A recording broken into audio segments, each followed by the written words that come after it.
In 1986, the current owner of the Conway Inn, Barbara Lamas, purchased the inn. Barbara and her husband made several changes to the inn, including removing booths and walls and moving the kitchen into what had been the package store. She instituted regular business hours, and the inn's doors were now open to the public 364 days per year. Barbara's friendliness, her penchant for holiday decorating, her famous parties, including the annual pig roast during the town's Festival of the Hills weekend, have contributed greatly to the inn's continued success and importance within this community. In recent years, patrons have organized a Festival Day wrestling match to raise funds for local scholarships. Nick Potter is the reigning wrestling champ, having stolen the title from Charlie Marsh in October of 2009. Well, it was a lot of fun, and without the inn being willing to have us out there, then we couldn't do it. And I think a lot of people have fun, kids and adults, and even after it's done, it's a good after party.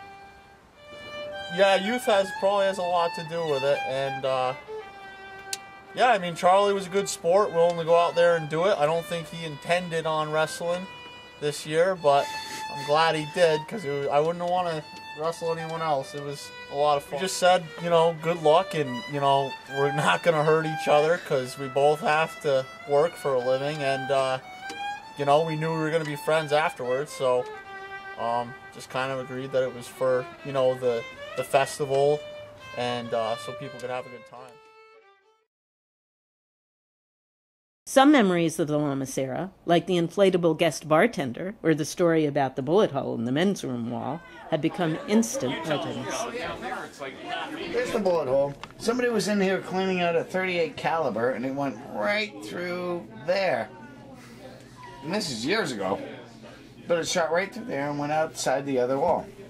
It was a busy night. Barbara was out with friends, and I used to be the Thursday night bartender here. Whole bunch of guys sitting down at that end of the bar. There were a bunch of local guys. It was a rowdy night. It was a rowdy night at the Conway Inn, and a guy I didn't even think about the guy when he first came in. A guy came in and he ordered a beer, and he went and he sat down by himself at one of the little tables, and it was a glass like this. He had ordered a glass of beer, and at some point in time he came up and he got a second beer from me. And he was sitting there, and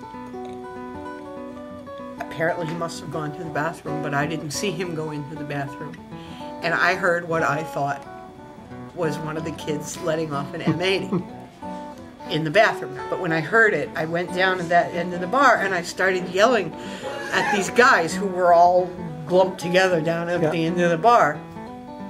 And they're all looking at me like, everyone heard it. There was no way no one wasn't going to hear it. We all looked around. We smelt it.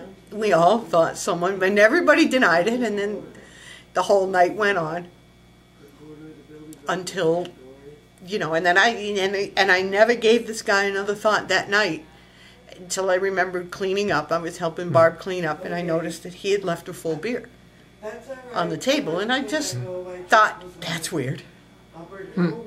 Because why would you order a beer, pay for a beer? I remember beer was $1.10, and draft beer was $1.10. Why would you order a beer, pay for a beer, and then leave an entire beer there?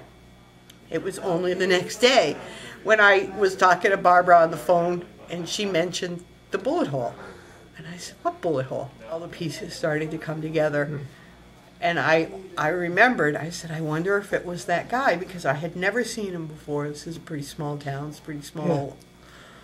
I knew somebody, if I didn't know them, somebody else at the bar did. It was one of those kind of things. But as I later found out, apparently this guy was staying with his brother or his cousin or something like that, and had stolen the gun.